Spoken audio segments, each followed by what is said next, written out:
뭐 지금 그 투자자라든지 자산가 또는 현금을 좀 갖고 계신 분들은 좀 발빠르게 움직인다라고 해서 이 질문을 한번 드려볼 텐데, 하반기 아직 한 3개월 정도 남았어요.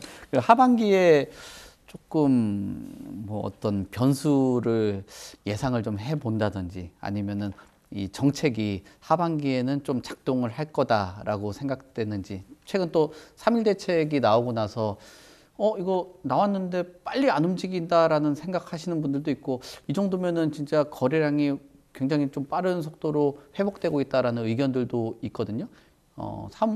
지금 현재 3월인데 하반기부터는 어떤 것들로 인해서 부동산 시장이 좀 움직일까요? 아직은 저는 이제 개인적으로는 좀 좀 보면서 조심조심히 돌다 뜯으면서 가는 게 맞다고 보거든요.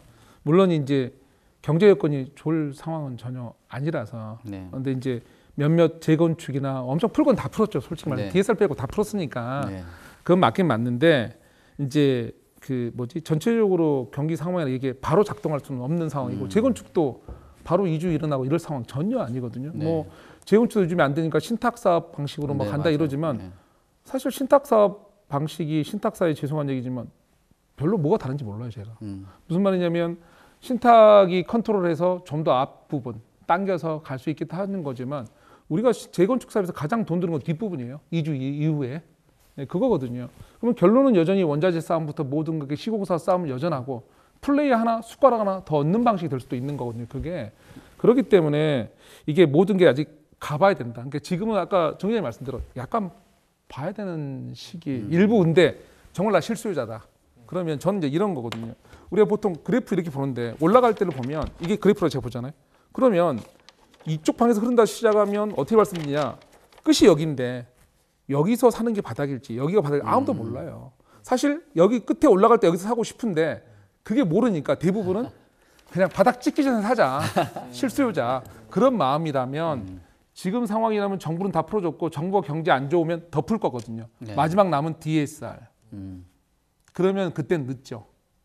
늦는 거거든요. 물론 전 지역은 안 풀 거예요. DSR 풀면 분명히 지역 서민 쪽 일부 이렇게 나눠줄 거예요.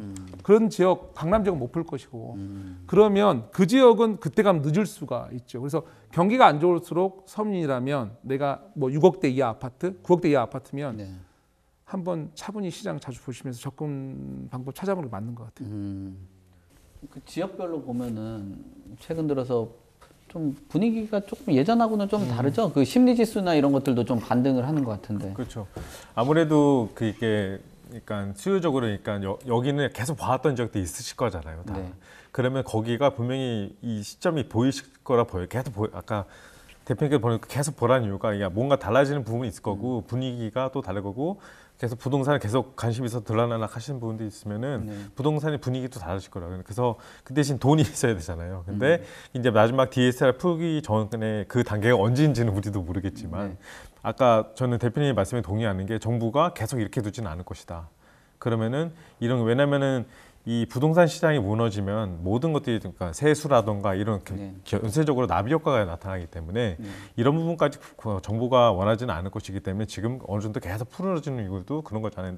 마지막 DS까지 기다려 볼까라고 하신 분들도 있지만, 과연 그것을 할 때는 대표님 말씀대로 늦을 수가 있기 때문에 그 지역 자꾸 보면서 이 분위기에 좀 하면 좋겠고, 실질적으로 지금 많이 부동산에 이렇게 지역마다 취재를 하다 보면 분위기가 좀 많이 달라졌다고 얘기를 해요. 문의수도 상당히 많이 늘어났고, 어느 정도 자기가 봤던 것을 계속 문의하는 사람이니까 본인이 생각하는 선이 있는 것 같아요. 그러니까 이 정도 되면 연락을 달라. 그런 데 상당히 많기 때문에 어느 정도 문의가 상당히 많고, 또 내놨다고도 다시 걷어주시는 분, 그러니까 약간 돈이 자금적 여유가 있으신 분들은 내놨다고도 이거 지금 내면 좀 손해일 것 같은데 다시 걷어신 분도 있기 때문에, 이런 것들은 계속 시장을 계속 봐야 될 것 같습니다. 네. 하나 잠깐 더 이런 거, 아까 DSR 얘기한 게 제가 왜 그러냐면, DSR을 언제 풀까, 어떤 지역에 생각하면, 사실 저희 전세가 떨어지기 시작한 게 그 마지막 피크 친 게 한 2년 전으로 하면 한 8, 9월이에요. 올해. 그러면 2년이 되면 올해 8, 9월 해야 돼요. 그러면 무슨 말이냐면, 올해 8, 9월 가을까지 나올 전세들은 엄청 올랐다 떨어지는 거잖아요. 그러니까 전세 보증을 대단히 많이 내줘야 돼요. 그러면 강남처럼 아파트가 그렇게 비싸면 뭐 능력이 있겠죠. 그런데 서민 아파트였다. 내가 한 7억짜리, 한 6억짜리 정말 우리가 살기 좋은 뭐 근데 이런 것들이 전세가 만약에 거의 올라가서 5억 거의 갭 1억짜리였는데 지금 뭐 4억, 3억 이럴 수 있거든요. 그런 것들이 지금 올 가을까지 쏟아질 거 여름 피크 쳤는데 그런 지역들이 흔들릴 거거든요. 그럴 때 정부가 그거를 돈 못 태우는 걸 어떻게 할 거냐? 사실 그건 DSR 풀어줘 돈 내주게 해야 되거든요. 사실은. 그러니까 그런 것들이 각 시장별로 있어서 좀 유심히 봐야 돼요. 사실은 강남 대치동도요. 그 모 아파트 같은 경우는 2년 전에 뭐 한 6, 7월 달 가격이 전세 19억이었던 거 지금 전세 10억이에요. 심한 데는 8, 9억 내줘야 돼요. 이게 장난 아니에요. 근데 그게 올 가을까지 있는 거거든요. 그러니까 그런 포인트들을 봤을 때 강남은 그렇다 치고 제 말은 딴 데는 서민 돈 어떻게 어서 끌어낼 거예요. 그러면 전세 보증금 대주겠다는데 그런 거는 DSR 어떤 완화 조치가 좀 필요할 거라고 봅니다. 저는. 네.